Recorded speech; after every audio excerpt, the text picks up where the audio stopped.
Muy buenas tardes para todos. Vamos entonces a iniciar el módulo correspondiente a los errores innatos del metabolismo relacionados con los compuestos nitrogenados. En esta oportunidad vamos a ver los EIM, errores innatos del metabolismo del ciclo de la urea.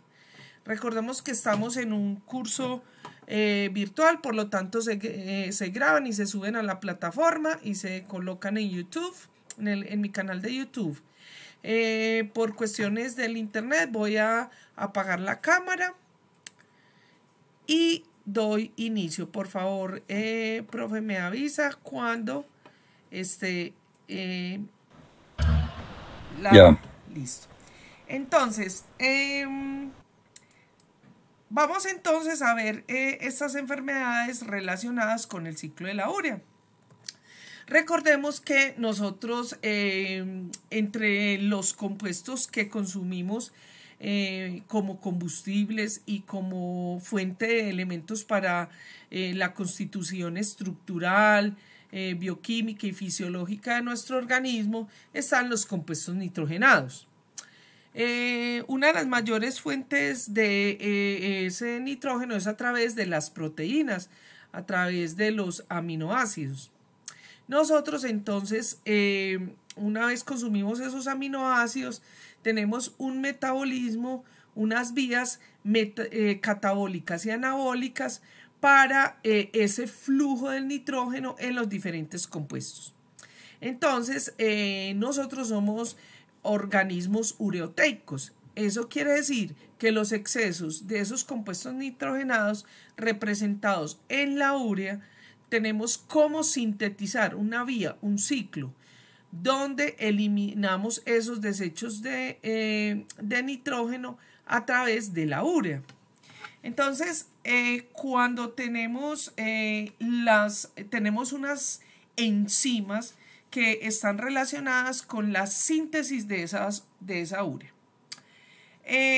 Antes de empezar directamente con las enfermedades, quiero precisar unos detalles que son importantes para el manejo de sus pacientes cuando estén en el proceso de diagnóstico y manejo de pacientes con estas enfermedades.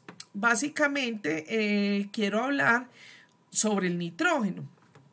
Bueno, el nitrógeno, entonces, cuando se cataboliza o se metabolizan esos aminoácidos, entonces se van eliminando el grupo amino, pues se va eliminando, no, sino que el grupo amino o pasa a otros compuestos o pasa al torrente sanguíneo por el pH de la sangre y por el pK de los diferentes aminoácidos.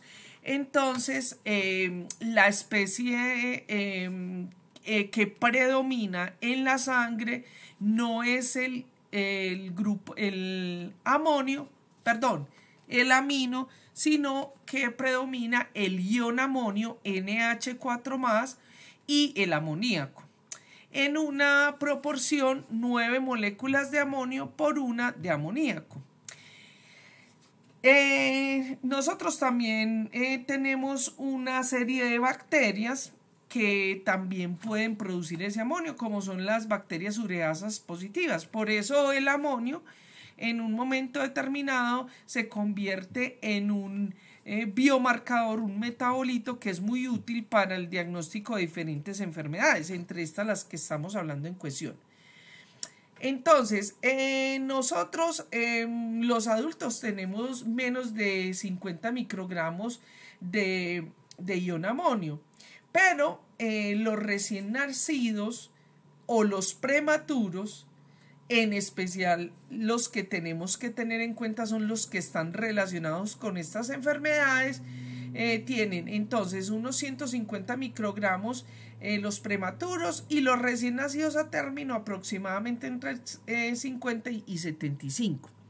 Pero lo importante aquí, y es para cuando usted como clínico está sospechando, ve las manifestaciones clínicas que ya vamos a tocar y entonces piensa en ver en cómo está la concentración de amonio o de amoníaco, entonces tiene que mandar a medir el amonio. Entonces quiero hacer unas precisiones para que lo tengan en cuenta.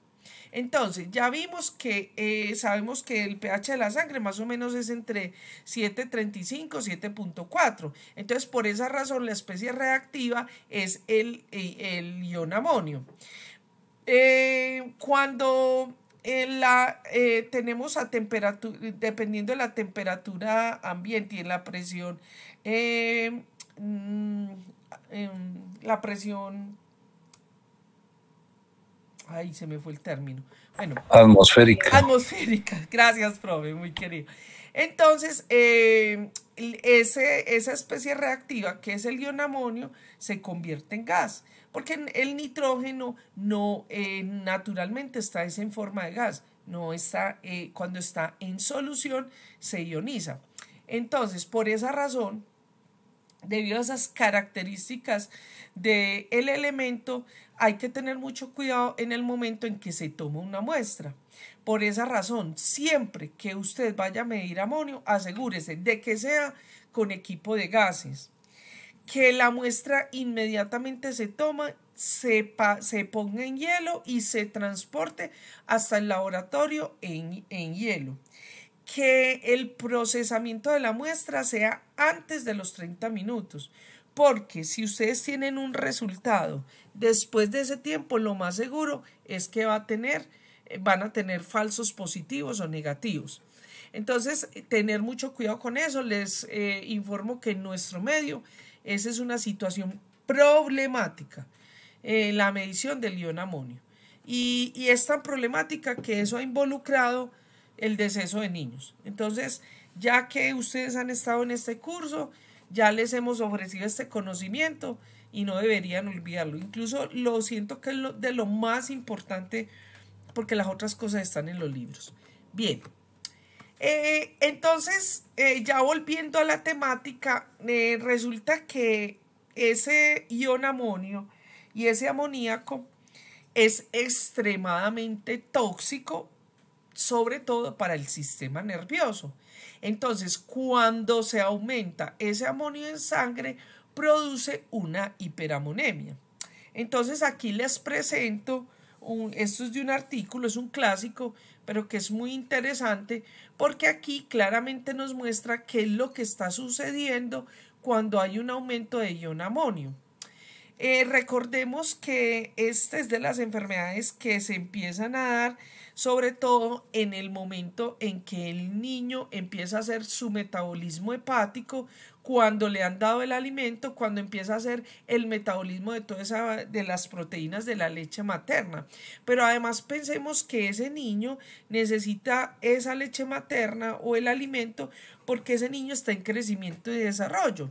Entonces, ¿qué sucede? Cuando está aumentado el amonio, ese amonio va a intervenir en muchas, va a ser tóxico específicamente en el sistema nervioso porque logra atravesar las membranas y como vemos entonces afecta enzimas que tienen que ver con el metabolismo energético en la mitocondria, con el metabolismo incluso de la óxido nítrico sintasa la inhibe y por lo tanto entonces va a haber muerte tanto de los astrocitos como de las neuronas. Bien, entonces, ¿qué sucede? Además de eso, una cosa que se me olvidó y muy importante es que recordemos que nosotros tenemos unos receptores como es este receptor de N-metil de aspartato y resulta que el amonio afecta esa disposición, por ejemplo, del glutamato. Además, ahorita vamos a ver en detalle la acción que tiene en el transportador LAT, que es donde se transportan los aminoácidos, sobre todo aminoácidos que están implicados en la producción de neurotransmisores, como son el triptofano, la tirosina, la fenilalanina, la metionina, la histidina, la glutamina, el glutamato, la ornitina, citrulina. Entonces, todo eso va a llevar a que no haya, haya una descompensación a nivel del funcionamiento mismo de la neurona. Entonces, como les había mostrado en la anterior, entonces va a afectar las enzimas mitocondriales, sobre todo pues del ciclo de Krebs y de la cadena respiratoria, la óxido nítrico sintasa y lógicamente todo el sistema de neurotransmisores, porque como no tenemos estos aminoácidos, entonces van a haber problemas glutaminérgicos, colinérgicos y serotoninérgicos. Bien, entonces en el sistema glutaminérgico vamos a tener entonces un problema de despolarización de las neuronas, porque recordemos que, por ejemplo, en ese receptor NMD, es decir, N-metil de aspartato, entonces para que pueda funcionar y pasar los iones y elementos que pasan a través de él, se necesita uno de los compuestos que deben unirse, de los aminoácidos. Tenemos la glicina, pero también tenemos el glutamato. También vamos a tener problemas colinérgicos, lo que va a llevar a problemas cognitivos, a disminución de receptores presinápticos y postsinápticos. En muchos de estos niños, sobre todo, vamos a ver en las presentaciones clínicas donde no se dan inmediatamente después del nacimiento. Incluso los niños están atrasaditos en crecimiento y desarrollo, pero llega un momento en que empiezan a hacer una regresión. En cuanto a la parte serotoninérgica, entonces estos niños, además de que tienen problemas pues en los centros de succión y todo eso, van a presentar anorexia, problemas del sueño y aumento de triptófano y disfunción de receptores. Todo eso va a llevar entonces a que haya una disminución del crecimiento dendrítico y axonal, porque ya vimos cómo va dañando tanto el astrocito como la neurona, ¿cierto? Es decir, básicamente se lleva a una muerte celular de las células que están en crecimiento y desarrollo en el infante. Bueno, además de esto, tenemos que la hiperamonemia produce lo que se llama la encefalopatía hiperamonémica, es decir, que hace que haya lo que se llama el edema cerebral, y eso aumenta la presión intracraneal. Y como resultado de eso, entonces vamos a tener lo que se llama la atrofia cerebral y la atrofia de núcleos profundos. Y eso lleva, como consecuencia, va a llevar a una desmielización. ¿Cuál es el resultado desde el punto de vista neurológico? Hay un retardo mental severo. Bueno. Esta es pues la gráfica del artículo donde explica eso que les estoy mencionando, porque pues en ese desarrollo neuronal es muy importante el crecimiento axonal. Entonces, lo que va a suceder es que todo a lo que lleva la hiperamonemia va a interrumpir ese crecimiento axonal. Entonces, cuando los niños tienen hiperamonemia, porque esto aprovecho para decirlo, porque es uno de los compuestos de las sustancias que tenemos presente, y esta hiperamonemia se presenta sobre todo en el metabolismo de aminoácidos, síntesis y catabolismo de aminoácidos, y también en las acidurías orgánicas.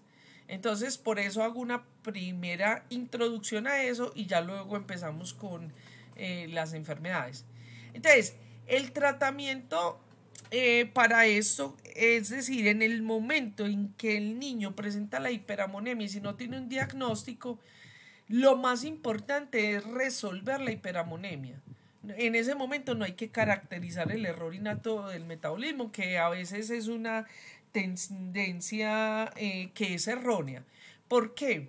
Porque la caracterización de esto, y más en estos países donde no tenemos pues en todos los laboratorios espectrofotometría de masa, y ni aún así, porque de todas maneras eso tiene un tiempo de corrido de las muestras. Entonces, lo más importante es que como en el momento en que el niño presenta la hiperamonemia y no sabemos el metabolismo que está implicado, por eso hay que quitar todo alimento. Pero ese alimento no puede ser indefinido porque precisamente el niño está en crecimiento y desarrollo. Cada país tiene su protocolo. Algunos países dicen que 36 horas, otros que 48. Aquí en Colombia he escuchado de diferentes clínicos las dos protocolos. Eh, la literatura en general dice que más de 48 horas no puede pasar ese niño simplemente con líquidos. Entonces usted tiene que ir colocándole, tiene que irle colocando diluciones mientras con las pruebas que tenga acceso en su hospital o en su país para ir dilucidando. Pero lo primero que sí hay que sospechar en una hiperamonemia es lo relacionado con las vitaminas. Perdón, con las, bueno, también con las proteínas. Entonces, por eso hay que detenerlo. Entonces, hay que, de todas maneras, necesitamos mantener la homeostasis calórica, porque además, si se hace una suspensión total, también se empieza a direccionar el metabolismo a que haya un recambio proteico importante. Entonces, por esa razón hay que empezar la infusión con glucosa y se va adaptando intravenosamente de acuerdo a lo que se vaya encontrando en los paraclínicos.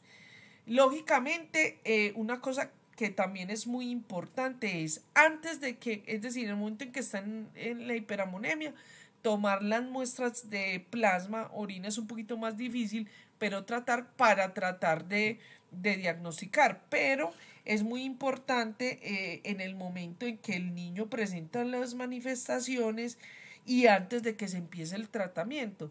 ¿Por qué? Porque si no, eso puede enmascarar el resultado. Bueno, aquí les pongo esta tabla que son lo que nos recomienda Orphanet, ¿cierto? Para que el manejo de las hiperamonemias. Nosotros aquí, por ejemplo, no manejamos lo de la escala de los niveles de escala de hiperamonemia.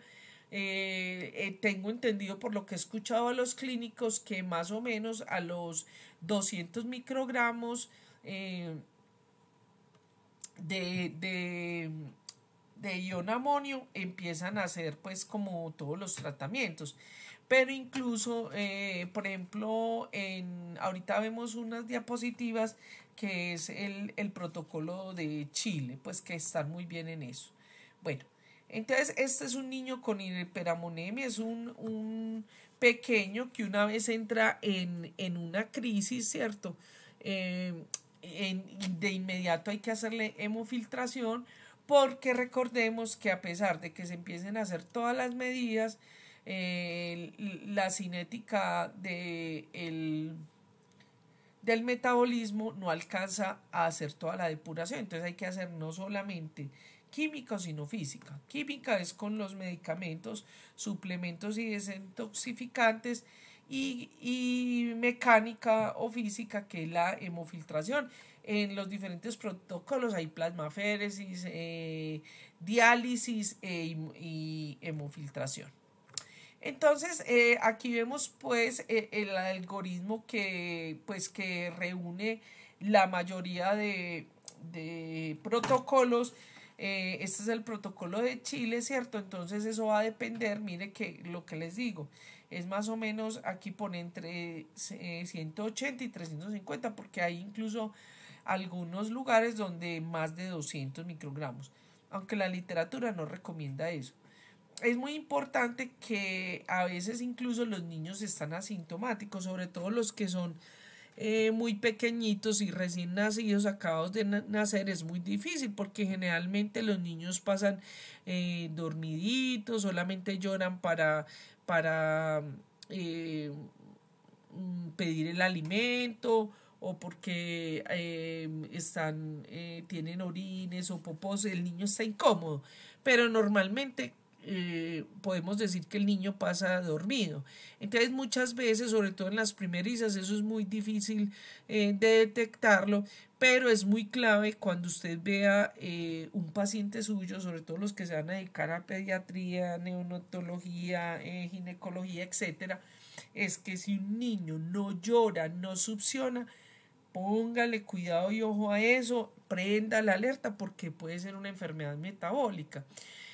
Ahora, generalmente cuando está asintomático es porque fácilmente, como vamos a ver en las características, migra, por ejemplo, desde que vomita hasta convulsiones mioclónicas, epilepsia, y pueden estar en estado comatoso, ¿cierto?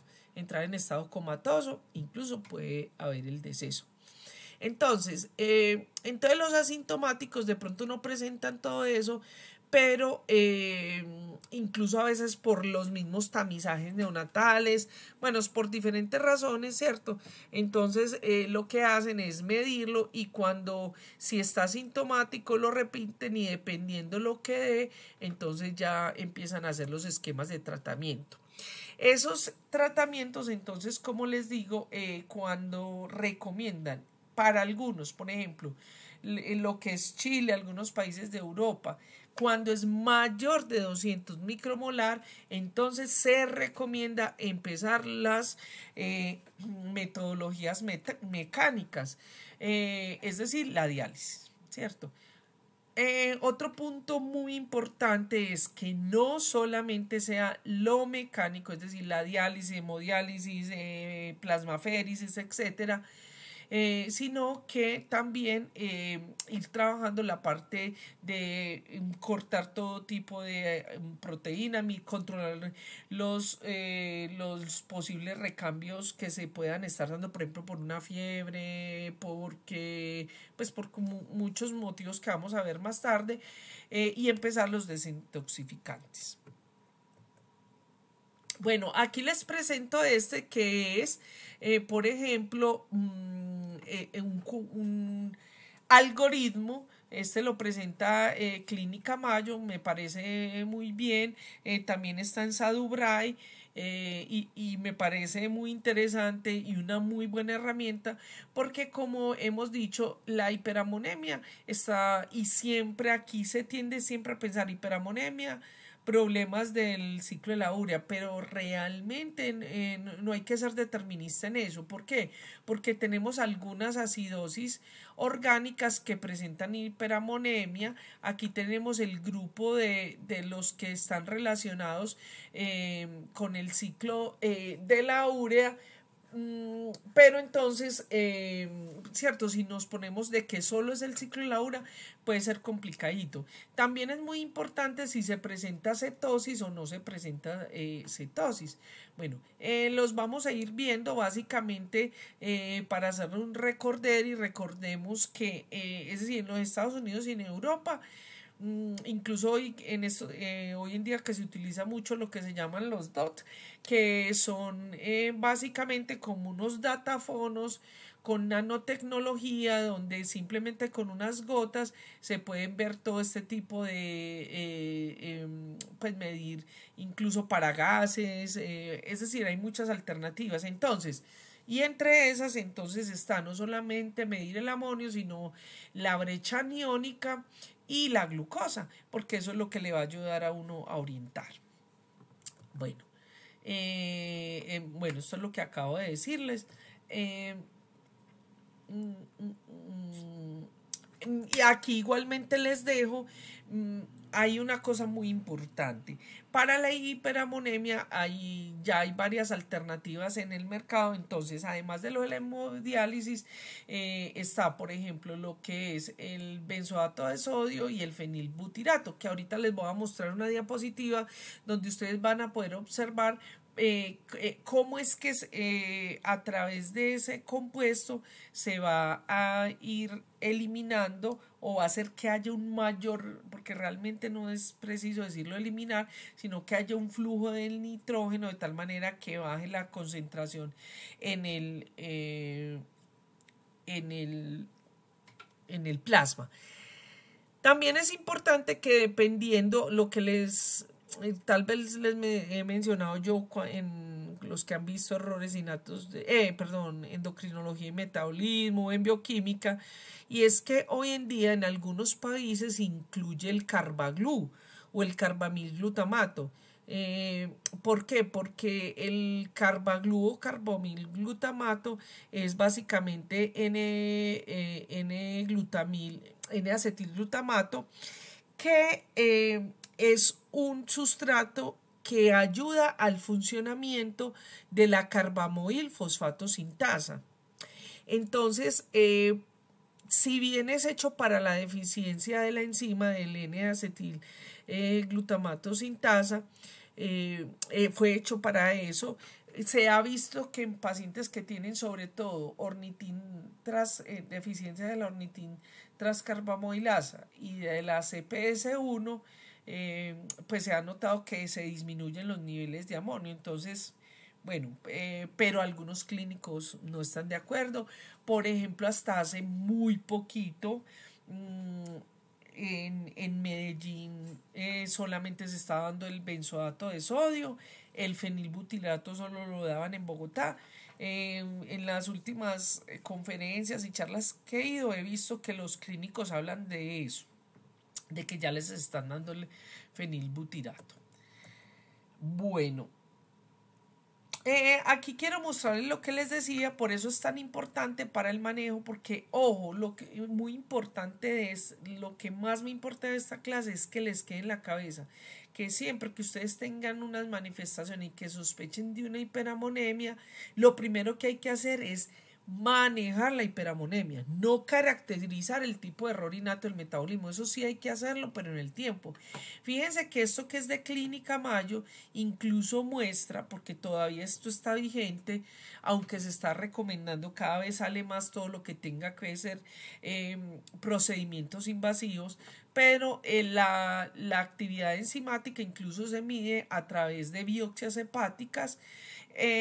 Y pues ahorita lo que están recomendando, eso es mucho del grupo de genetistas y todo eso, que se haga por molecular, ¿cierto? Pero porque casi la actividad enzimática de eso es difícil, pero bueno, otra cosa que es interesante es que algunos países entonces tienen, por ejemplo, la detección de todos estos metabolitos. Entonces, por ejemplo, se puede medir el ácido orótico, el argininsuccinato, etcétera. Entonces, fíjense en ustedes que justamente es una vez usted controle la hiperamonemia, ya empieza a hacer las diferentes pruebas para ver si qué tipo de patología tiene el chico. Esto lo puse, es que se me olvidó, pero esto lo puse es por eso, precisamente por eso. Lo primero que hay que hacer es manejar la hiperamonemia. No hay que dilucidar el error innato del metabolismo. Recordemos que en nuestros países tenemos hasta para obtener el resultado hasta 60 días hábiles. Entonces, pues, y la hiperamonemia es supremamente agresiva para el sistema nervioso. Entonces, eso puede significar un retardo mental severo. Otro punto importante con respecto a las hiperamonemias es que hay una serie de clasificaciones en lo que se llama la hiperamonemia primaria y la secundaria. La primaria, entonces, es para señalar todos aquellos errores innatos del metabolismo o enfermedades relacionadas con el ciclo de la urea, Y las secundarias entonces ya son o por acidurias o por el síndrome de triple H o por las enfermedades mitocondriales o por problemas de defectos en la beta oxidación de los ácidos grasos. Bueno, vamos entonces, después de esta introducción que para mí es tan importante, vamos a hablar un poquito sobre algunas generalidades relacionadas con los trastornos de la urea. Y básicamente, a pesar de que ya lo acabo de decir, recordemos que, porque realmente cuando usted no ve el bebé y dice, ve, este bebé tiene hiperamonemia. No. Usted va a ver unas manifestaciones clínicas que le van a hacer sospechar que su paciente tiene una hiperamonemia. Ahora, ya usted tiene que dislucidar la causa de esa hiperamonemia, ¿cierto? Pero entonces, ¿qué es lo que usted va a ver? Va a ver, primero que todo hay que pensar que estas enfermedades, dependiendo la presentación clínica o la forma, eso es muy importante también porque desafortunadamente no tenemos aquí, pero hemos tenido a veces posibilidad de traer pacienticos, o bueno, en este caso madres de pacientes. Yo tengo, por ejemplo, 2 pacientes que me encantan porque son, es decir, tienen deficiencia de ornitin transcarbamidasa y esos niños están en muy buen estado y están muy bien. Y ¿saben qué es lo peor? ¿Qué voy a decir? Que esos niños están muy bien gracias a sus madres, no al grupo de salud. Hay que decirlo, qué pena, profe Burgos, pero todo hay que reconocerlo. Porque son 2 hermanas y cada uno tiene su hijito con eso.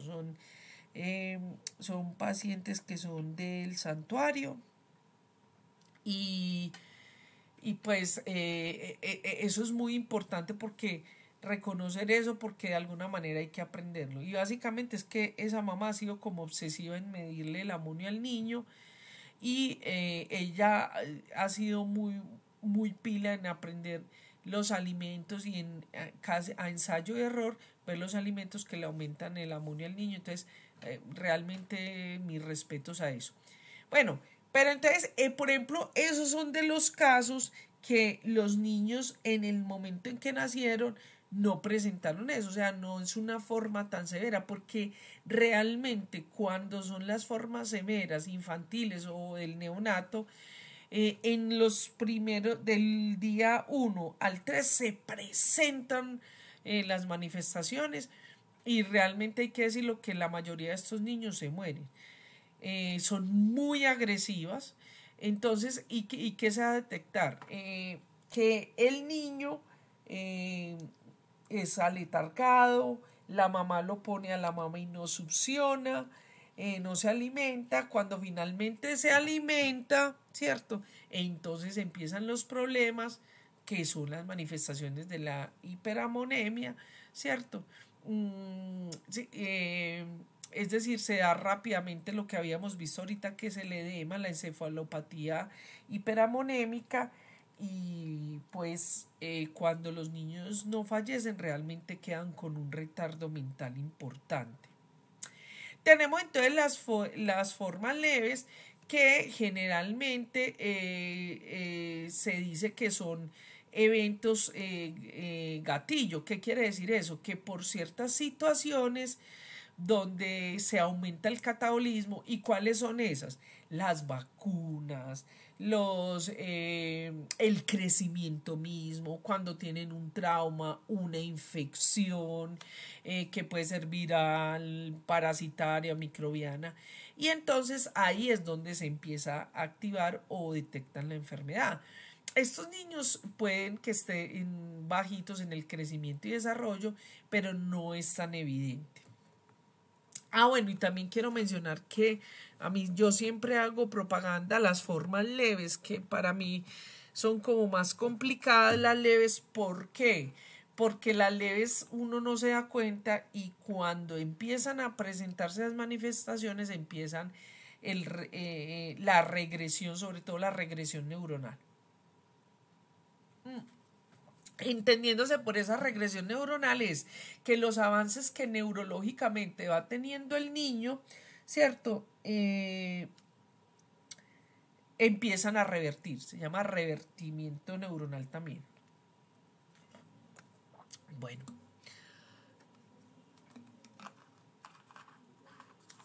También es, en general, otra de las generalidades del ciclo de la urea es que estas enfermedades son autosómicas recesivas, con excepción de la OTC, la ornitin transcarbamilasa, el ligal X. Pero ojo con esto, que es otra cosa y que afortunadamente ya ha ido cambiando en el mundo. Y es, pues resulta que estamos hablando, uno, de enfermedades metabólicas, y dos, de la variabilidad genética que hay. En algunos errores innatos del metabolismo, como ya les mostré, como en la enfermedad de Fabry, ¿cierto? ¿Qué sucede? Por ejemplo, la enfermedad de Fabry también es ligada al X. Entonces, ¿qué pasa? Que las madres, o las mujeres, o las madres, perdón, las hembras de esa descendencia, puede que no tengan esa hiperamonemia, esos retrasos que puede presentar el niño, que solamente tiene una X, el de la mamá, el que heredó y lo heredó dañadito y por eso es tan fuerte, sino que puede incluso tener algunas manifestaciones que pasan desapercibidas. Entonces yo les pido a ustedes, ya que han pasado por este curso nuestro, que sean como de mente muy abierta cuando encuentren, tengan pacientes, mirar las hermanitas de estos niños, incluso las mamás. Bueno, como les digo, siempre que usted esté sospechando eso, de una vez, como en Colombia no se presentan estos protocolos así, pida el amonio con la brecha aniónica o el anion gap, ¿cierto? Y la glicemia. Bueno, como ustedes verán, entonces los diagnósticos diferenciales son muchos y yo quiero aquí mostrarles, por ejemplo, cómo hasta el síndrome de Reye o como, por ejemplo, la utilización del ácido valproico, entre otras, que se ha demostrado que en estos niños, cuando se utiliza el ácido valproico, se incrementan las manifestaciones clínicas. Entonces, para tenerlo en cuenta. Entonces, como ven, hay una cantidad de enfermedades que pueden ser diagnóstico diferencial de esto. Una de las cosas, aquí no está escrita, pero quiero colocarlas, y es que, y lo van a ver seguro los que ya vieron pediatría, lo que se les enseña es que generalmente muchas de estas manifestaciones, y lo primero en que se piensa es en una sepsis neonatal. Desafortunadamente, mientras se está haciendo la dilución de todo eso, muchas veces los niños cursan a tener un retardo mental más severo. Muy bien. Esta gráfica que estamos viendo acá es entonces, representa bueno, aquí hay dos cosas que este dibujito me gusta porque nos está representando una mitocondria, ¿cierto? Pero aquí hay una cosa importante. Por favor, la primera reacción no es la de la N-acetilsintasa, no. Es decir, la CP1 funciona mejor, es ¿cómo es que se llama, profe? Se me fue la palabra. Es un cooperador de la enzima. No, es un efector alostérico. Eso. Ay, qué pena, profe. Siempre me afectó como la caidita. Bueno, eso es muy importante. El N-acetilglutamato es un efector alostérico, ¿cierto? Pero no, es decir, en presencia del N-acetilglutamato, la enzima funciona divinamente. Pero ya se ha demostrado que incluso, y eso se ha demostrado, es en los niños que tienen esa deficiencia. Es decir, la enzima sí funciona, lo que pasa es que no funciona óptimamente, ¿cierto? Entonces, la primera reacción del ciclo de la urea, aquí no vamos a ver toda la parte bioquímica a profundidad, pero irremediablemente, sobre todo en dos que son las más agresivas por obvias razones, son en la carbamoilfosfato sintasa 1 y en la ornitintrascarbamilasa 1. ¿Por qué? Porque son las dos primeras enzimas.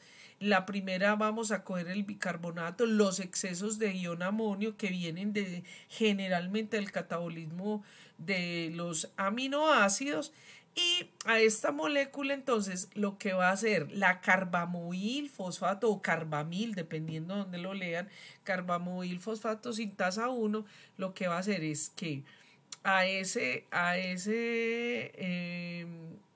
grupo ceto con ese ion amonio que es el carbamil le pone un fosfato, ¿cierto? Luego viene la ornitintrascarbamilasa, que lo que va a hacer esa ornitina, recordemos que aquí también existe eso que es muy importante, que es el transportador ORNT1, que es el translocador que cambia una citrulina por una ornitina. Entonces aquí viene la ornitina, se le pega a ese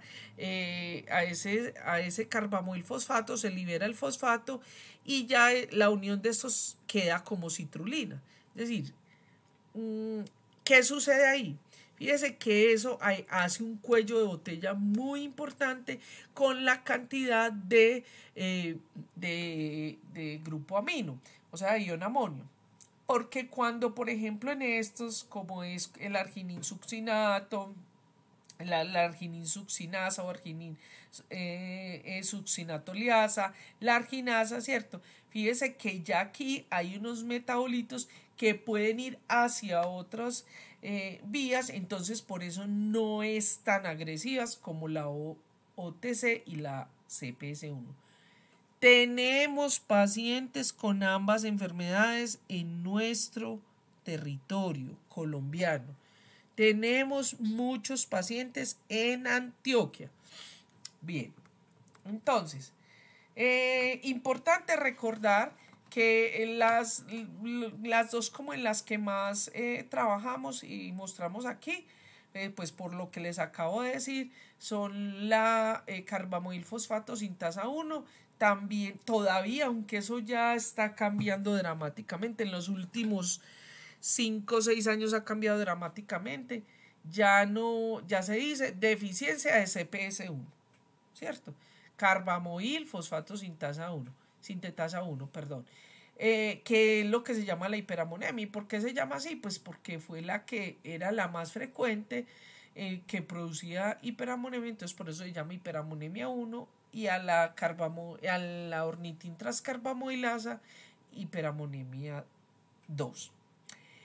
Las otras también producen hiperamonemia, incluso incluyendo la deficiencia de N-acetil glutamato sintasa, incluyéndola a ellas producen hiperamonemia. Pero además de eso vamos a ver arginemia, por ejemplo, cuando hay deficiencia de la arginasa, que es aumento de arginina en sangre, cuando tenemos la argininsuccinatasa o argininsuccinatoliasa, dependiendo de donde lo estudien, donde se va a haber presencia de argininsuccinato en orina, o sea, argininsuccinaturia, y cuando tenemos una deficiencia de argininsuccinato sintetasa podemos tener una subcitrulemia, aumento de citrulina en sangre. Bueno, esta gráfica me gusta porque simplemente es para mostrarles lo que ya habíamos hablado, y es que estas enfermedades son autosómicas recesivas, ¿cierto? La excepción es la ornitintrascarbamilasa, ¿cierto? Que se codifica en el cromosoma X. Bien. Importante también, como ya les he mencionado, incluir dentro de los defectos genéticos de la urea, aunque no sea una de las enzimas del ciclo de la urea, la deficiencia de N-acetil glutamato sintasa.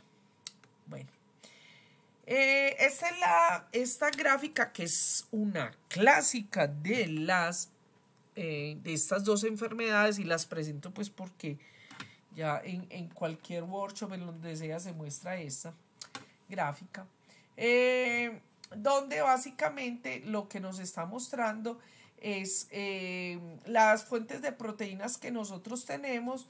Entonces, las proteínas que vienen de los alimentos, de la dieta, ¿cierto? Sobre todo en alimentos que son de origen animal. El pescado, el huevo, los derivados de la leche, la carne de res, cerdo, pues todos los animales. Y en estos pacientes incluso, pues aquí no está en el dibujo, pero incluso hay algunas leguminosas que son ricas en ciertos aminoácidos, entonces ellos también deben tener restricción dietaria en eso, dependiendo pues la enfermedad que tenga. Para los del ciclo de la urea, casi que todas las proteínas. Entonces, estos somos nosotros normalmente, y entonces nosotros tenemos bien la carbamidilfosfato sintetasa. Entonces, pues eliminamos esos excesos de ion amonio y de amoníaco a través de la orina. Pero como estos chicos tienen deficiencia esta enzima, pues entonces tienen hiperamonemia. Bueno, ¿qué es como lo grande, que es lo que se llama? Les estoy entrando ahora esta nueva terminología que está utilizando Orphanet. Ustedes saben que todos son tendencias en la ciencia. Ya estamos hablando, o sea, en la mayoría de libros y todo, entonces hablamos de cuadro clínico, manifestaciones clínicas, signos y síntomas. Pues queridos, ya se dice expresión fenotípica principal, pero eso es lo mismo, manifestaciones clínicas, ¿cierto? Entonces las principales manifestaciones clínicas, pero tenemos que ir entrando a la jerga que se está utilizando en las tendencias del mundo. Pero para que lo sepan, ya van a ustedes hablarlo así, la expresión fenotípica de la enfermedad. Bueno, entonces, y sobre todo las que son genéticas. Entonces, pues ya lo vimos, o sea, lo principal y que a mí me importa mucho es la hiperamonemia. La hiperamonemia que causa entonces lo que se llama la crisis hiperamonemia neonatal, que es lo que va a llevar, acuérdense, a la encefalopatía hiperamonémica. También pueden presentar hiperglutaminemia, pueden presentar hipocitrulemia y pueden presentar ausencia de la actividad pueden presentar tienen disminución en la actividad de la carbamidilfosfato sintetasa. Los niños, como ya vimos en general, entonces, además de que no succionan, que pueden tener vómito, aletargamiento, ¿cierto? Pueden también, uno de los que tenemos aquí, o todos, ¿cierto? Cuando dicen gruñidos son como ronquidos, como si fuera una gallina, que esto es porque la afección que tienen neuronal provoca problemas en la respiración. Pueden tener respiración rápida, hipotonía, hipertonía también. Hipotonía es cuando están como flácidos, pero hipertonía es cuando pueden tener algunas de las extremidades o algunos de los músculos como si fuera una especie de espasmo. Pueden presentar hipotermia, porque recuerden que ellos, por todas estas afecciones cerebrales, entonces los centros reguladores de la temperatura son afectados.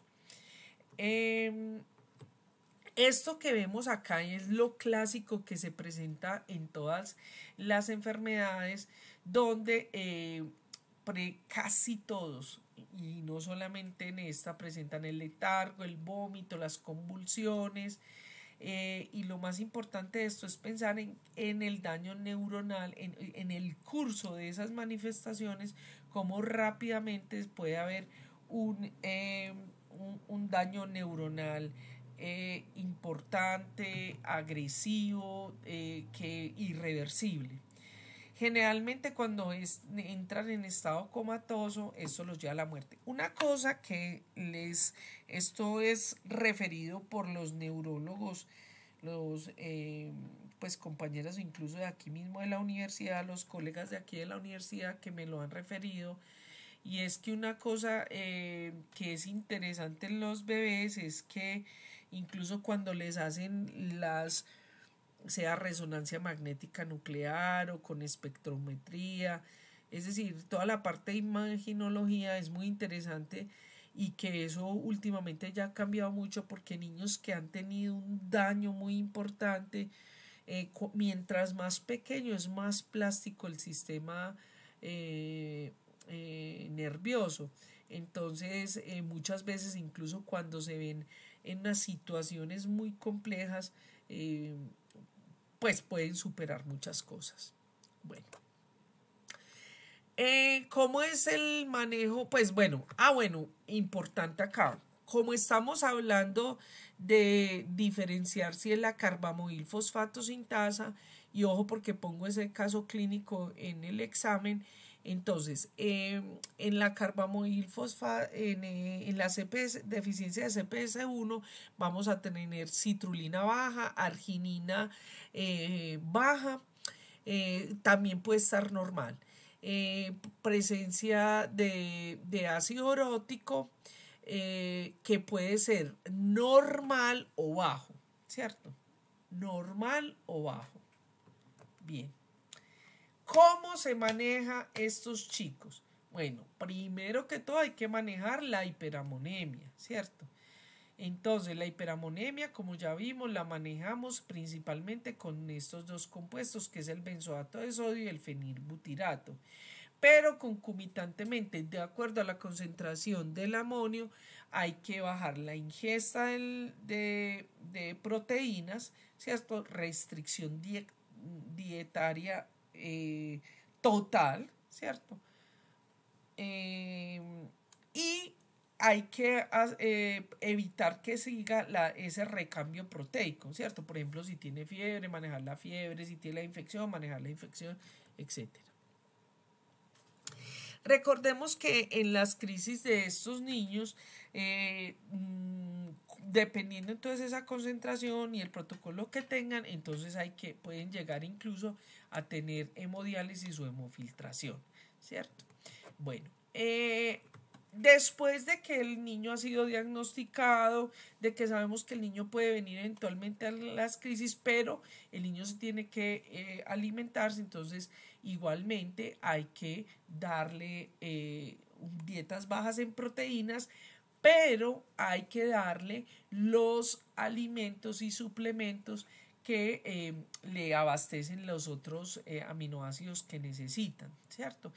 En cuanto a los eliminadores del nitrógeno, que es el benzoato de sodio y el fenilbutirato, hay que tener en cuenta que los chicos están en crecimiento y desarrollo, entonces permanentemente les tienen que estar ajustando la dosis. Y también va a depender de los niveles de amonio que tenga el infante. El trasplante hepático en Europa se está haciendo, en algunos estados de Norteamérica se está haciendo. Aquí no se está haciendo. Por ejemplo, los niños con... ahorita hablo de eso. Bueno, los diagnósticos diferenciales ya vimos, como vimos en los primeros algoritmos, algunas acidurías orgánicas, las otras enfermedades del ciclo de la urea, deficiencia de la anhidrasa carbónica.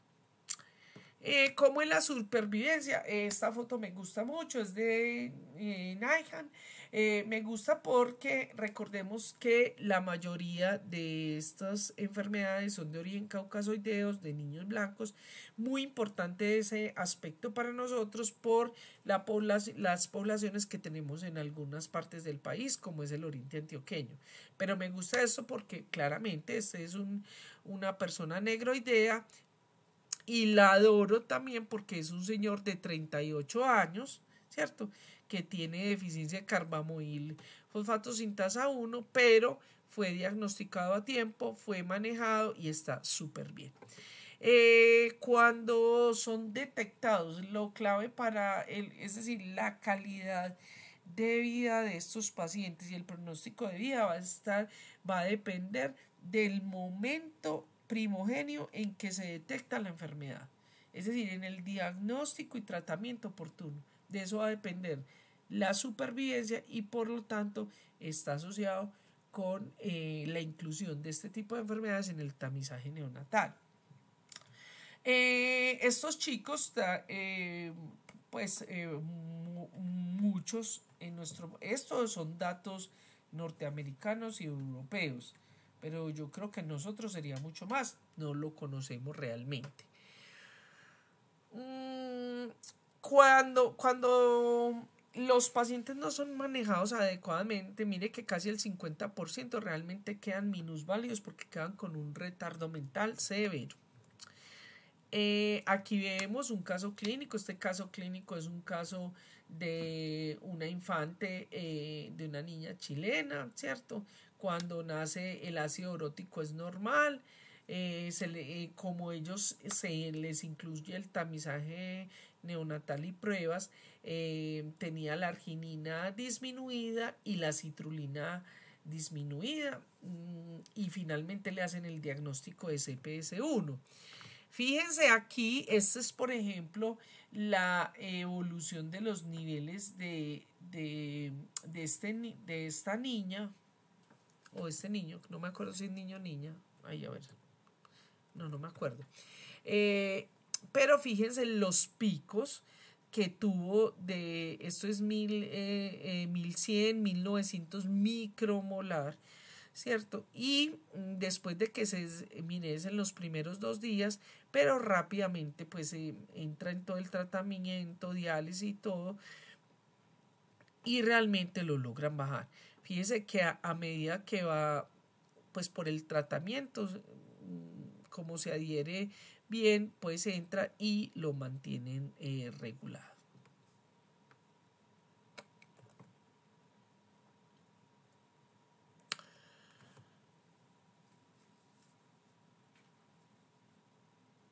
Bueno, esto ya...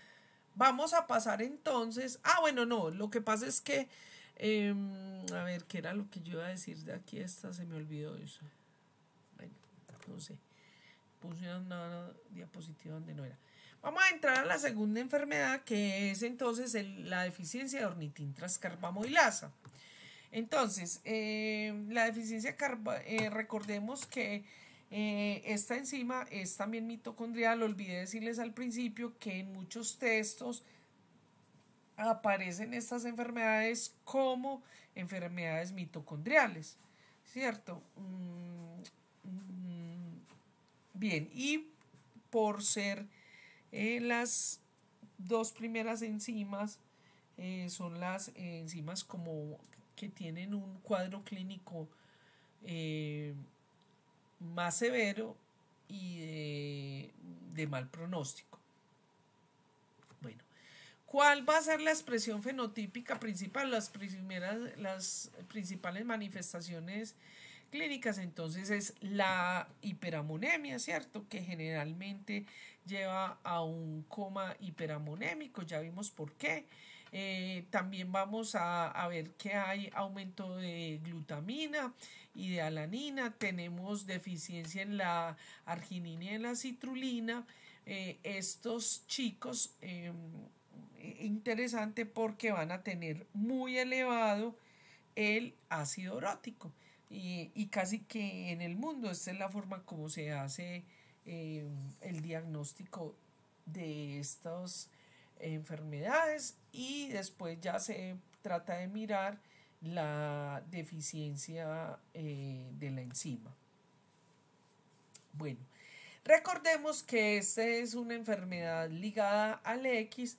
Entonces pues lógicamente la presentan más los hombres que las mujeres, y por supuesto es mucho más severa. Pero no olvidar, las mujeres también pueden presentar algún tipo de manifestaciones, sobre todo por eventos gatillantes. Entonces, por favor, para que sean muy sensibles a esto, porque incluso las mismas madres de los chicos pueden tener manifestaciones. Incluso vale la pena, han habido artículos que sugieren que estas madres, por ejemplo, en situaciones, por ejemplo, de cirugías o de fiebres o de algún tipo de infecciones severas, importante medirles el ácido orótico. Además de esto, entonces los niños van a tener problemas, los mismas manifestaciones que hemos visto en los otros, que no aletargados, no succionan, no comen bien, tienen problemas para la respiración, tienen problemas con la regulación de temperatura, rápidamente entran en convulsión, estado comatoso y la muerte.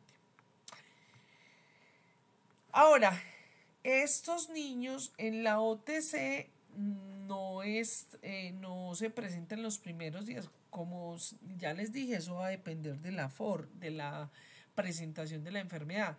Pero los niños con OTC no se presenta tanto en los primeros días, sino en los primeros meses de vida. Aquí les muestro esta foto donde hay una niña. Esta es una niña que, miren, está con la mirada fija, pues bien, se está atenta a la cámara, ella se sostiene solita, tiene sostén cefálico. Esta niña murió después de un episodio hiperamonémico, pero mire que la tenían muy bien. Por eso, importante mencionar aquí que por eso hay que tener mucho cuidado cuando estos niños tienen gripas, cuando tienen otro tipo de infecciones, porque por un recambio proteico pueden hacer una crisis hiperamonémica que los pueden llevar a la muerte. Muchos de estos niños realmente incluso son desapercibidos en los primeros meses, empiezan a presentar retraso en el crecimiento, en el desarrollo, problemas de agresividad, cambios del temperamento, empieza generalmente, pues por ejemplo a veces atacan a sus compañeritos, y entonces la profesora llama a los padres como para indicar eso, y ahí es donde empiezan a buscarles eso. Algunos niños presentan problemas en el cabello y en la piel, quebradizos y con lesiones. Creo que traigo otras foticos ahí. No es muy claro por qué. Pues a veces mencionan que es por el aumento del amonio, pero realmente eso no ha sido muy claro. Igualmente, mire que estas son las mismas diapositivas. Bueno, para el diagnóstico, entonces, lógicamente, tenemos niños que tienen baja la citrulina, baja la arginina, pero aquí la clave es que el ácido orótico está elevado. El manejo se hace primero que todo en la hiponamonemia, y pues de manera crónica y vitalicia tienen que tomar el benzoato de sodio y fenilbutirato, que es el que les va como a permitir mantener regulados los niveles de amonio. Eso asociado con una dieta baja en proteínas y sobre todo tener en cuenta la degradación de proteínas. Los suplementos que son fundamentales para suministrar los otros aminoácidos que ellos necesitan para su crecimiento y desarrollo. En los niños con OTC o pacientes con OTC ha visto que se reducen los niveles, aunque no se sabe muy claramente por qué, cuando se les administra o se les da biotina. Estos son las leches o fórmulas. Nosotros aquí tenemos el Ciclinex 1 y 2. Estos pues es como lo que hay en el mercado, pues dependiendo del país donde está. Y voy aprovechando para decirles que el problema, sobre todo las fórmulas que tienen que ver con proteínas, el problema es que son de muy mal palataje. Lo mismo el fenilbutirato. Una de las problemáticas con el fenilbutirato es que los niños huelen mal, tienen muy mal aliento, y los adultos pues también, por el fenilbutirato, e incluso los mismos pacientes y los padres, no, es que el niño huele muy maluco.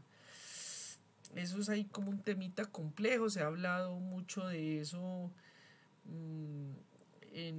Incluso hay una, aquí tenemos una, creo que están en Cali, han tratado de hacer pues como mejor palataje y todo eso, pero bueno, vamos en eso.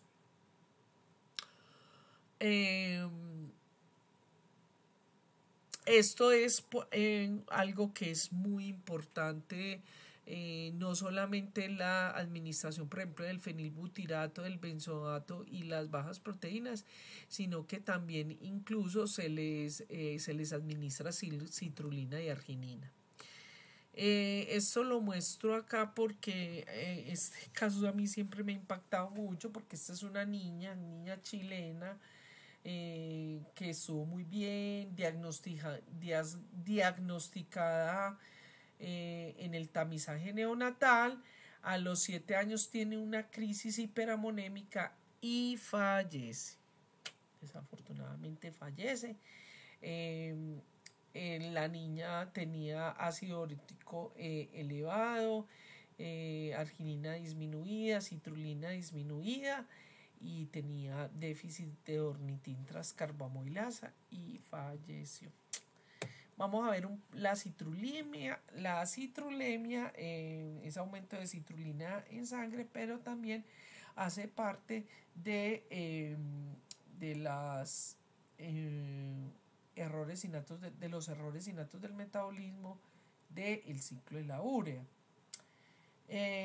Miren, a ver, en general lo que podríamos hacer, y que es como lo hago en otros cursos, casi que podríamos poner las mismas diapositivas, porque casi todos, la gran diferencia es que la OTC y la CPS1 son más agresivas, pero en general casi todos tienen el mismo cuadro, es decir, que son aletargados, que no funcionan, que pueden estar en convulsiones, hipotónicos, rápidamente entran en un estado comatoso y se mueren.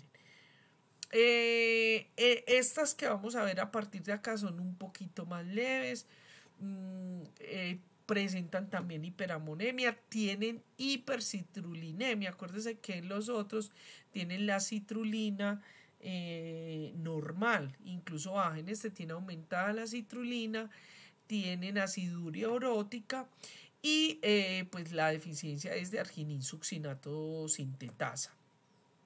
Aquí la vemos entonces. Esta es la reacción. Básicamente los niños, aquí casi que lo importante es, uno, nuevamente, el manejo de la hiperamonemia, y ya después entonces se va haciendo el diagnóstico lentamente, pero es supremamente importante la determinación de aminoácidos y de metabolitos relacionados con esto. ¿Por qué? Porque si usted ya tiene el aumento de citrulina, el ácido orótico, ya con eso casi que puede hacer el manejo. Aquí vemos entonces este es un niño al tercer día ya tiene la hiperamonemia, mire, 800 micromolar. A los 7 días peritoneodiálisis le hacen, y luego entonces encuentran la arginina disminuida, la citrulina elevada, y le hacen el diagnóstico de citrulemia. Esta es la niña. ¿Qué vemos en estas fotos? Esta niña, pues aquí estaba muy grave, como ustedes pueden ver. Aquí está lo que nos decía, por ejemplo, los clínicos, ¿cierto? Aquí claramente se ve el daño cerebral importante que tiene, ¿cierto? Pero a los 3 días le empiezan a detectar, podemos decir que antes del mes incluso le detectan la citrulemia, le hacen el manejo.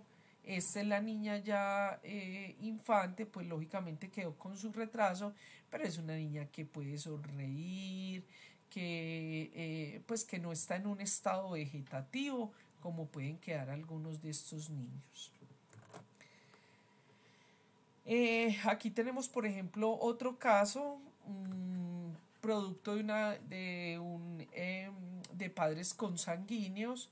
Al primer día el niño tiene succión débil, al segundo día tiene letargia, le miden al tercer día el amonio, tiene 994 micromolar, le hacen la neodiálisis, peritoneodiálisis, al cuarto día, que fue como vimos en la primera foto, que está el niño con todos esos aparatitos. Fíjense que claramente se van notando los cambios a nivel de imaginología.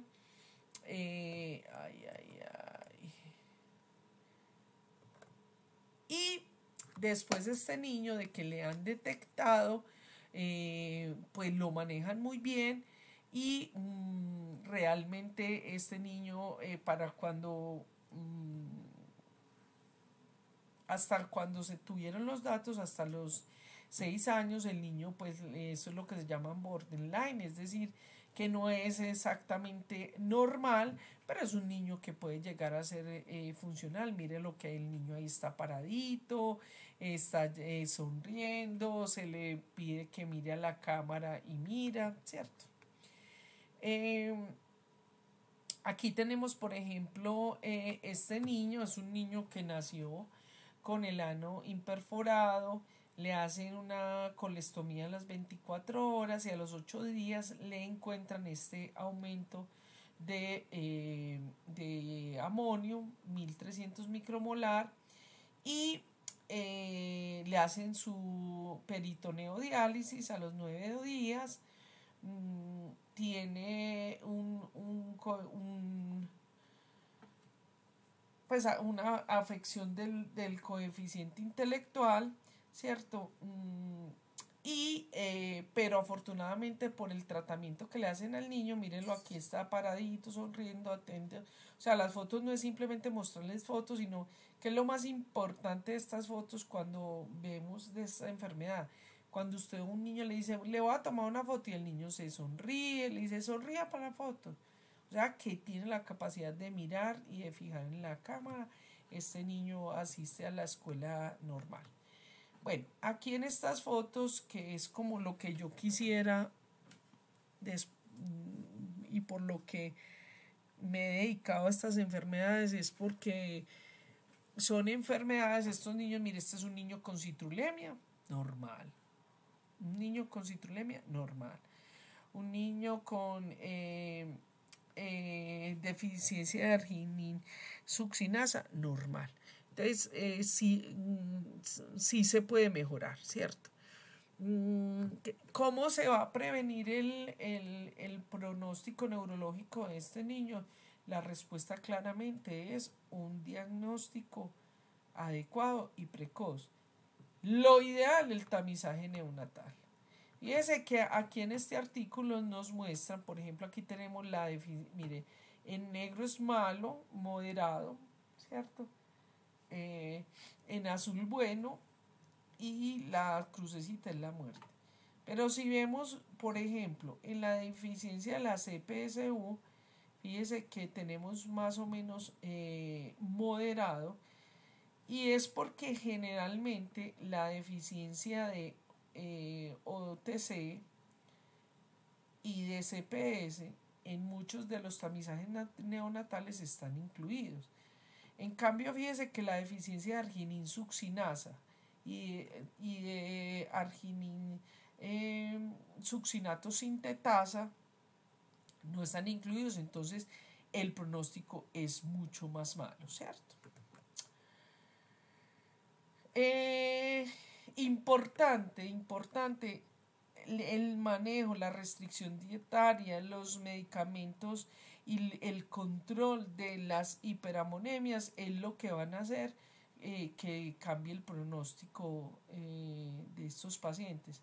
La adherencia al tratamiento no es fácil por dos razones. Uno, por lo que les mencionaba, de que todos estos suplementos y fórmulas e incluso los medicamentos son de muy mal palataje, o sea, huelen mal, saben mal. Entonces la adherencia es complicada. Y también a veces no es fácil la adherencia a evitar la ingesta de proteínas. Bien.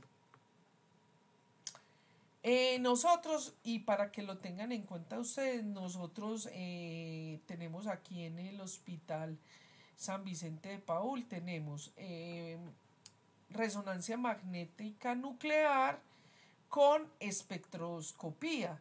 Es decir, que no solamente en la imagen, sino que nos está diciendo cuáles son los metabolitos que pueden estar aumentados. Y eso es fundamental para para la determinación de este tipo de enfermedades.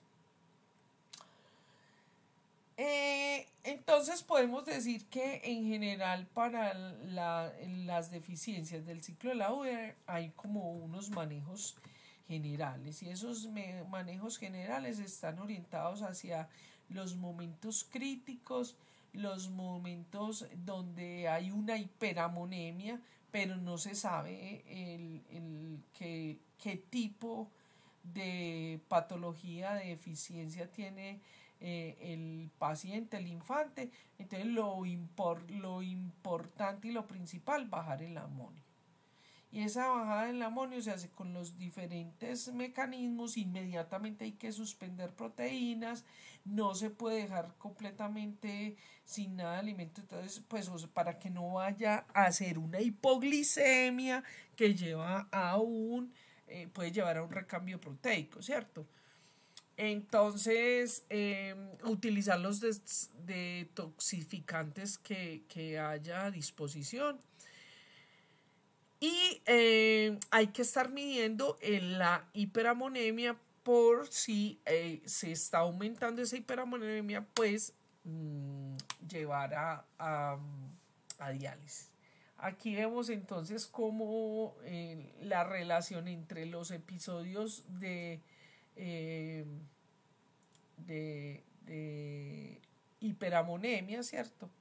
Los que sobreviven y los que mueren, ¿cierto?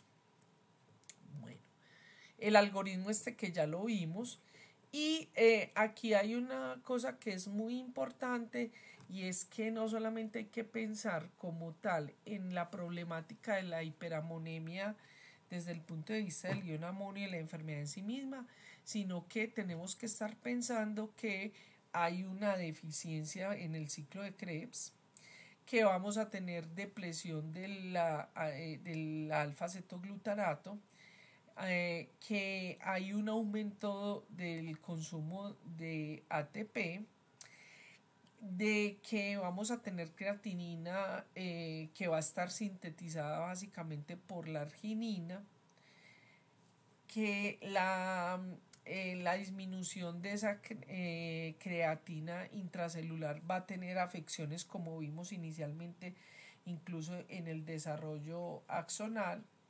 Y por lo tanto hay que pensar entonces en las diferentes suplementaciones, y por eso es que a estos niños, por ejemplo, hay que suplementarles creatinina, y hay que suplementarles otros metabolitos que le permitan. Una cosa muy importante, recordemos que la creatina es o sea, para la producción de creatinfosfato, y a nivel cerebral eso es muy importante. Entonces, por eso es que a estos niños se les suplementa en un momento determinado, sobre todo en las crisis, sobre todo cuando no se sabe, creatinina. Importante, de eso va a depender mucho de los protocolos que tenga cada hospital. Bueno, aquí vemos entonces esto, que es una tablita muy importante y que ojalá se la guarden más que cualquier cosa, y que deberían tener a la mano como unas flashcards, no sé cómo decirlo, sobre todo los clínicos, porque vea, yo les voy a contar mi experiencia. Con mucho respeto pues al que me escuche esto. Me da mucha pena decirlo, pero lo voy a decir. Porque la información que a mí me llega es la información que me dan los pacientes y me dan los padres. Porque, ¿qué sucede? Que estos niños no solamente hay que hacerle la medición de aminoácidos en el momento que se está haciendo el primer diagnóstico, sino que sobre todo cuando están en el crecimiento y desarrollo hay que estarle midiendo los aminoácidos y los compuestos que están, los metabolitos que están asociados a la enfermedad. Es decir, ellos hay que medirle los aminoácidos, ácidos orgánicos, para poder hacer manejo del medicamento. Entonces, a mí me llegan pacientes donde entonces voy a poner eso. Puede que no tengan hiperamonemia, ¿cierto? Pero entonces sí tiene muy aumentada el ácido urótico y tiene muy aumentada la glutamina. O sea, tiene esto como lo vemos acá. Y el clínico, el genetista, el pediatra, el no sé, el que sea, pues, o sea, le miden eso, pero no hace ninguna aproximación clínica hacia eso. ¿Y qué quiero decir con aproximación clínica?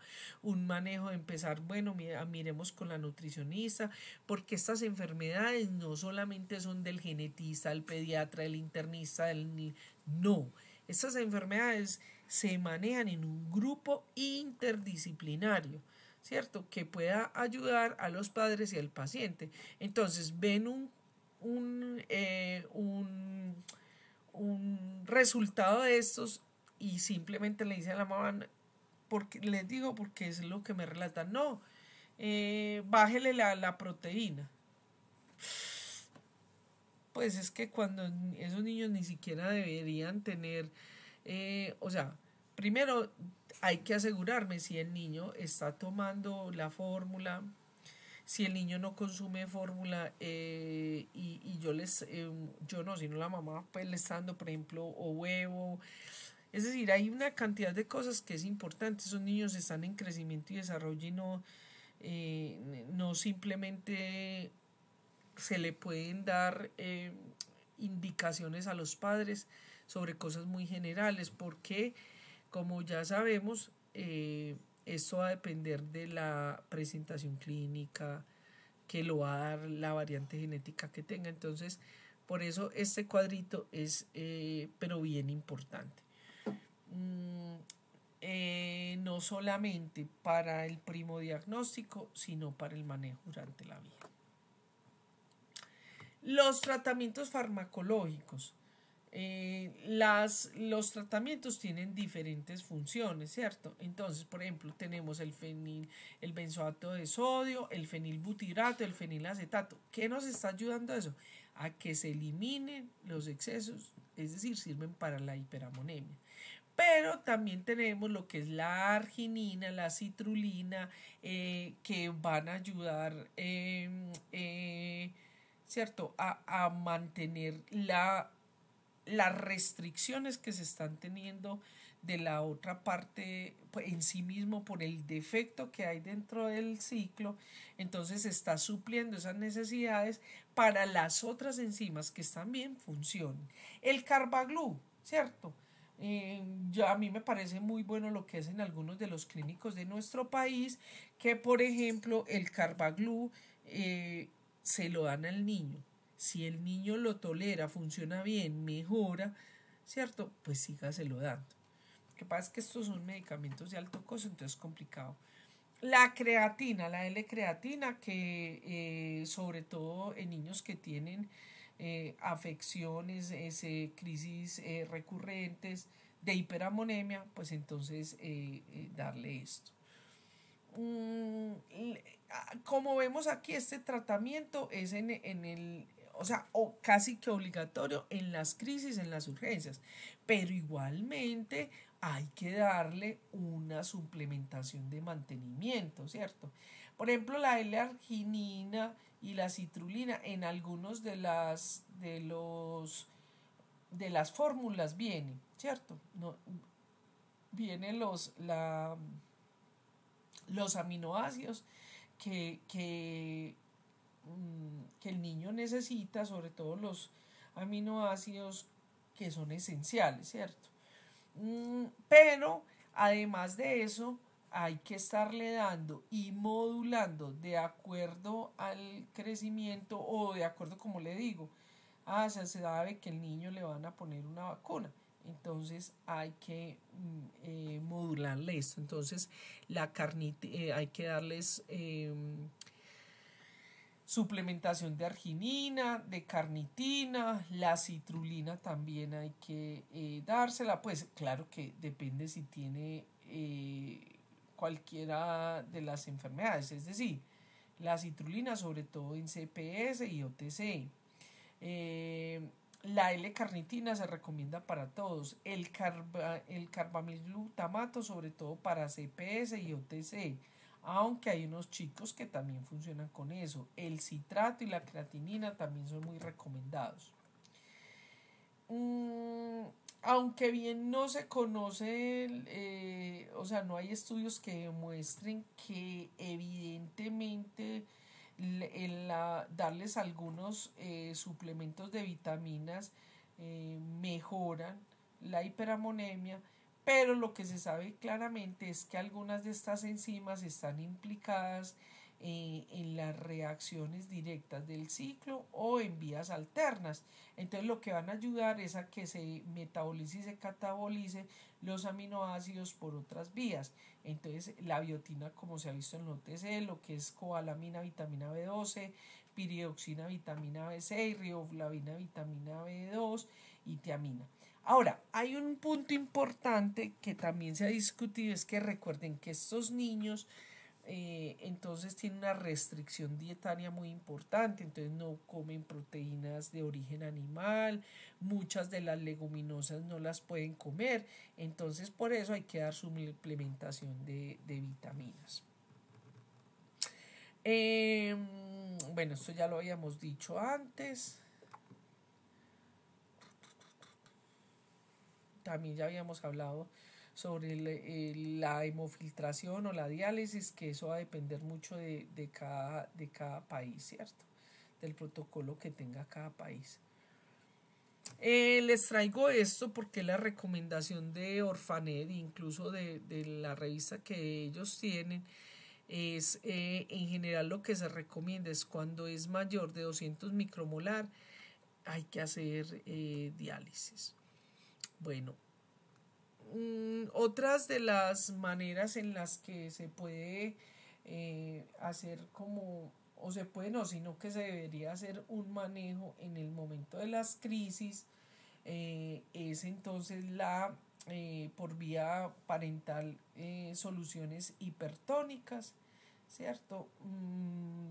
Hay que estar valorando la glicemia, eso es muy importante, y en caso de que haya picos de glicemia se puede utilizar insulina, y también hoy en día se está utilizando metformina. Los lípidos parentales deben ser más o menos en un 20%. Aquí quiero mostrarles esto que me parece muy interesante, que es la manera como a través del benzoato de sodio y del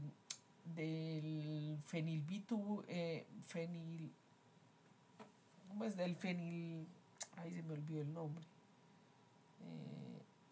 del fenilbutirato, ¿cierto?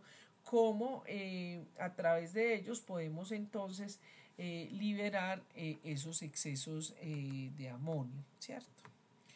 Miremos acá. Entonces, ¿cómo es que se hace? Y es una de las razones, no sé por qué los clínicos de acá son tan negligentes con eso, pero es así. Entonces, mire que son dos mecanismos diferentes.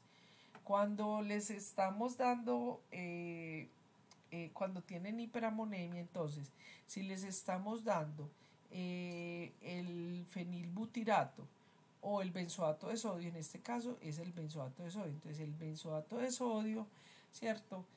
Lo que va a hacer es unir ese ion amonio que está libre a una glicina, al benzoato de sodio, y se elimina como hipurato.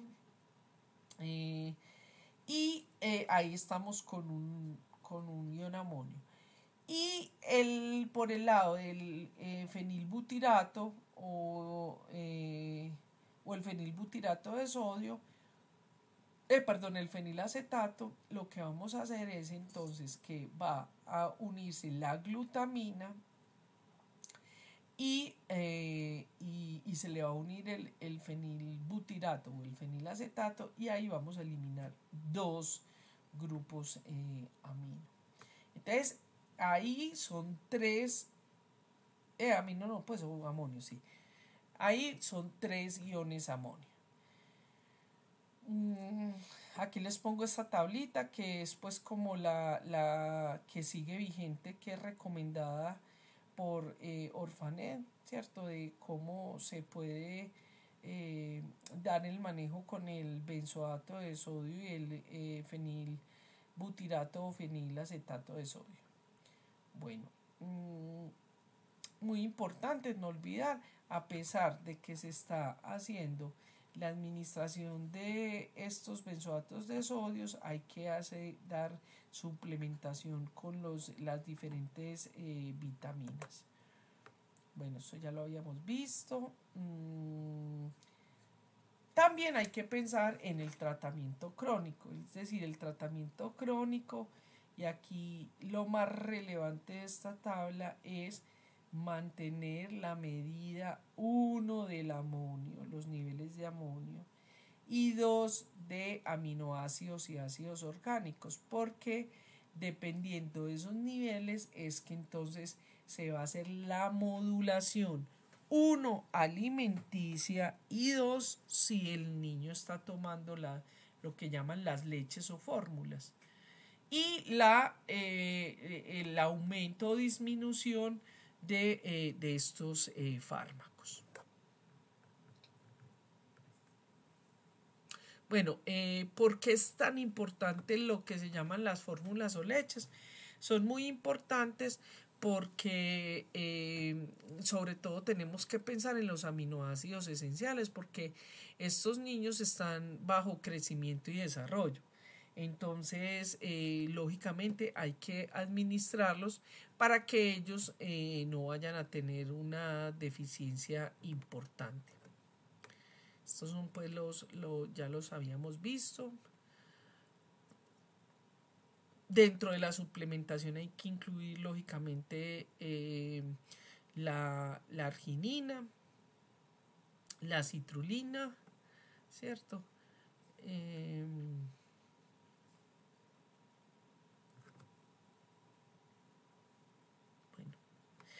Bueno, en esta diapositiva de acá hay otro tipo de cosa importante que hay que tener en cuenta, y es la suplementación de minerales.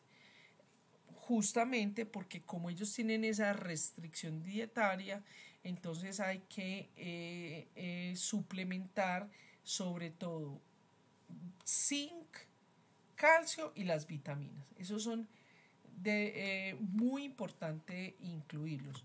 Otra cosa que hay que hacer es que no se puede dejar indiscriminadamente la ingesta de carbohidratos. Tienen que llevar una dieta muy regulada donde estén los carbohidratos, los lípidos y las proteínas o suplementos suplementos o fórmulas o leches, hacer la medición constantemente. Bueno, muy bien. ¿Cómo se puede mirar, cómo se puede ver si un niño puede estar empezando a hacer una descompensación metabólica? Sobre todo esto es muy importante para los bebés antes de que empiecen a hablar, ¿cierto? Cuando no quieren comer, tienen vómito, cuando lo ven agitado, cuando ven que el niño tiene el abdomen aumentado, que puede ser pues por ejemplo por una hepatomegalia, cuando el niño está como desalentado, como que, o por ejemplo cuando el niño ya camina y uno ve que camina como para un ladito, para otro, es decir, tiene movimientos atáxicos, ¿cierto? Cuando le hacen los exámenes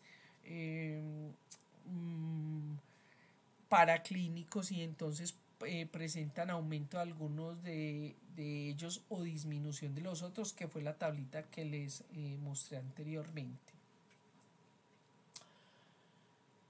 Es muy importante lo primero que hay que hacer cuando vemos que hay una descompensación metabólica es revisar si tenemos la hiperamonemia. Si se tiene verdaderamente la hiperamonemia, porque muchas veces ellos tienen descompensación pero no tienen hiperamonemia, eso es importante y eso es real. Entonces, si tienen la hiperamonemia, lógicamente tenemos que iniciar rápidamente porque el niño viene crónicamente o el paciente viene crónicamente tomando su benzoato de sodio, su fenilbutirato o fenilacetato, entonces hay que aumentarle, generalmente se le coloca intravenoso, ¿cierto? Hasta compensarlo. Recordemos que si eso sigue aumentando, entonces tenemos que ponerle diálisis, hemodiálisis, etc. En ese momento el niño tiene algo de proteína, hay que disminuirla, 48 horas máximo, sobre todo si está en crecimiento y desarrollo. Le vamos a dar la arginina, igualmente si hay mucho compromiso se le da la creatinina y hasta que se compense. Bueno, aquí en que cuando ya tenemos entonces más de esos 500 micromolar, entonces pues lógicamente hay que suspender la ingesta oral, seguimos con los exfoliantes, ¿cierto? O los desintoxicantes, que pueden ser la diálisis peritoneal, pues depende de la edad, o la hemodiálisis o la hemofiltración, ¿cierto? Y hay que empezar entonces ya la nutrición parenteral, ¿cierto? Donde básicamente el objetivo de esa nutrición parenteral es mantener la homeostasis calórica, que no haga picos de hipoglicemia.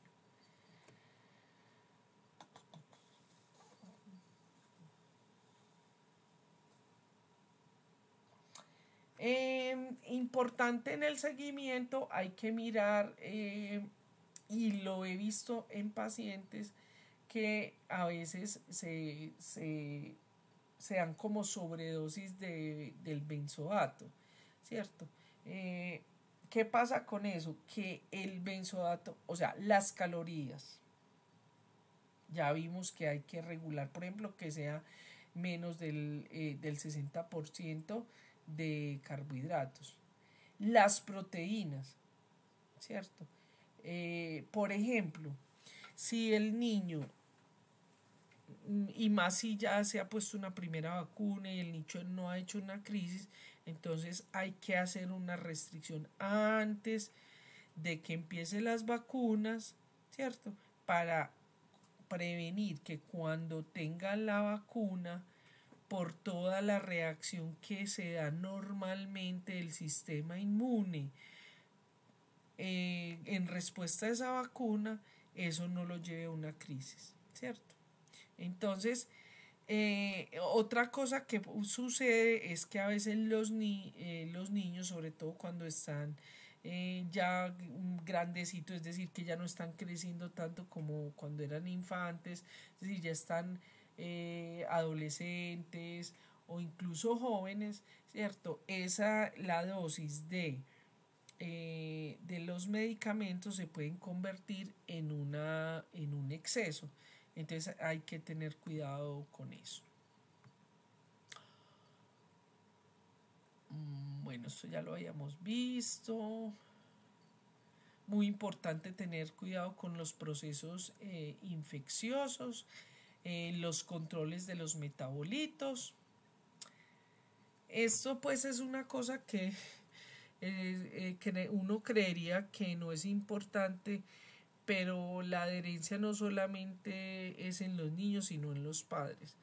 Porque en este tipo de enfermedades, como se dan en niños y en bebés, casi que la adherencia tiene que ser más de los padres que de los bebés, pues porque el niño come lo que los papás le dan.